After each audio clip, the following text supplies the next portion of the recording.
Shall I come to this part of the table and ask Pragna Patel? You have argued that religion is a private matter, and as such, we cannot ask for banning of Sharia law, Sharia court, and all that, because it's private matter, and people are allowed to practice their religion, and we cannot ask the government to ban it. Can you tell us? Well, some people argue that it's my private matter, and I believe that stoning is something that has to be done. So how far this private belief of people can go without we be able to ban it, in your view? I think what we're trying to do is make a distinction here. I belong to a group called Southall Black Sisters, which has worked for 30 years, a secular, proudly secular Asian women's feminist organization. I also belong to a group called Women Against Fundamentalism. And one of the central points about when we frame what we mean by fundamentalism is the belief that there should be a separation between church and state. At the moment, this country, there is no separation between church and state, and that is partly to blame for what is occurring. The second problem is exactly what Keenan Malik just pointed out, which is the way in which religion is being absorbed, reflected within the public institutions. So what we mean by saying that religion is a private matter is that we believe that everyone has a right to manifest religion or not manifest their religion, and that is an entirely human rights issue too.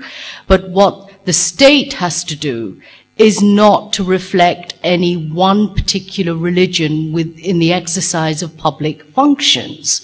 So what we're saying is there's got to be a separation. People can be religious or not religious. That's entirely a matter for them. And the right to manifest religion is part of a human rights framework, the universal values that we all would adhere to. But what a state does not have the right to do is privilege any one religion and encourage religion to be accommodated within public institutions. And this is where the Muslim arbitration tribunals pose really deep, dangerous problems for us. Because what that's about is not about saying to people, you're entitled to have your issues, your disputes mediated by whoever. What it's saying quite clearly is that if you choose to allow a third party to mediate between your disputes and to arbitrate, and you agree to be bound by that, then that will be enforceable in court. And it's that bit of it which is problematic. So if people want to have their next door neighbor or their mosque or their temple or any other place decide on their matters, that's entirely for them. What becomes a problem is when that particular agreement is then endorsed within the wider legal framework.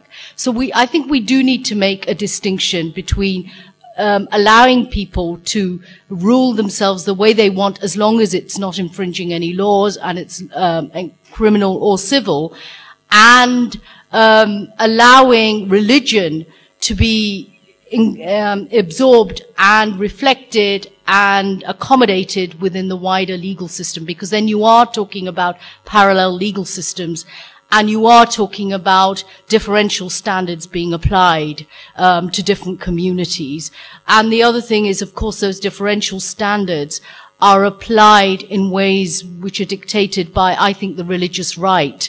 So what we're talking about when we're talking about the rise of religion, the resurgence of religious identity, it's an identity that's very much constructed by religious right movements, whether they are Islamic or Hindu or Sikh. They are dominated by authoritarian, patriarchal imperatives, which frankly are fascist as well at times. So we've got to be very careful that when we look at who's making demands for religious laws and the right to be governed by religious laws, we've got to look at the politics behind those demands and who's making those demands. And frankly, at the moment, they are made by dominant religious leaders or religious institutions that are very much to the right bordering on fascism, if not fascistic.